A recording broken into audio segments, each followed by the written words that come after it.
না না, অ্যাকচুয়ালি ওয়াহাবি শব্দটির উৎপত্তি 1800 সালের প্রথম থেকেই আরব দেশের বিখ্যাত শায়খ মুহাম্মদ ইবনে আব্দুল ওয়াহাব নাজদি রহমাতুল্লাহ আলাইহির নাম থেকে।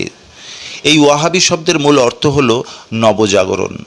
আর ওয়াহাবি ওই সকল ব্যক্তিদেরকেই বলা হয় যারা মুহাম্মদ ইবনে আব্দুল ওয়াহাবের জীবনাদর্শন ও তার শিরক বিদাত নির্মূলকারী সংস্কারের পথকে অবলম্বন করে চলে। আব্দুল ওয়াহাব ছিলেন ইসলামের মধ্যে যে কোনো কুসংস্কার ও শিরক বিদাত নির্মূলকারী যুগশ্রেষ্ঠ মনীষী। সেই সময়ে আরব দেশে পবিত্র দ্বীন ইসলামের মধ্যে যে সকল শিরক বিদাত ও বিভিন্ন প্রকার কুপ্রথা চালু হয়েছিল সেগুলোকে সম্পূর্ণরূপে নির্মূল করার জন্যই মুহাম্মদ ইবনে আব্দুল ওয়াহাবের নেতৃত্বে ব্যাপক সংস্কারমূলক আন্দোলন শুরু হয়। ইসলামের নবজাগরণে ব্যাপক সাড়া পড়ে এবং পৃথিবীব্যাপী এই ওয়াহাবিয়া আন্দোলনের নবজাগরণ ছড়িয়ে পড়ে, যার প্রভাব ভারতবর্ষেও শক্তিশালী ওয়াহাবি আন্দোলনের রূপ নেয়। আর সেই সময় থেকেই ওয়াহাবি মতাদর্শের ধারাবাহিকতা চলে আসছে। আর সেই সময় থেকেই শুরু হয়েছে সুন্নি ওয়াহাবির মতাদর্শ ও আকিদাগত দ্বন্দ্ব, যেটা আজও থামার নাম নেই, বেড়েই চলেছে।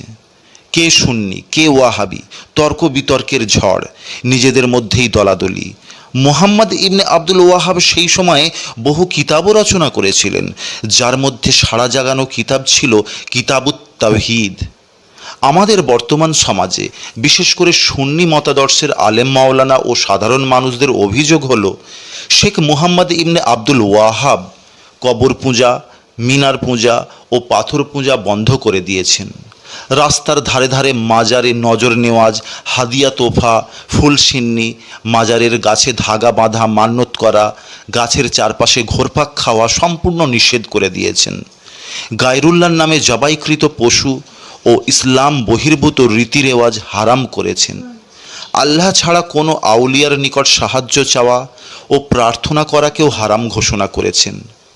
প্রকৃতপক্ষে ইসলামের মধ্যে এই ওয়াহাবি শাখা গোষ্ঠী অতি চরমপন্থী, বিশুদ্ধবাদী, এক আল্লাহর ইবাদত ও তার হুকুম আহকাম পালন করার জন্য ইকামাতে দ্বীন প্রতিষ্ঠা করার দৃঢ় প্রতিজ্ঞাবদ্ধ একটি দল। এটা কোনো মাযহাব নয়।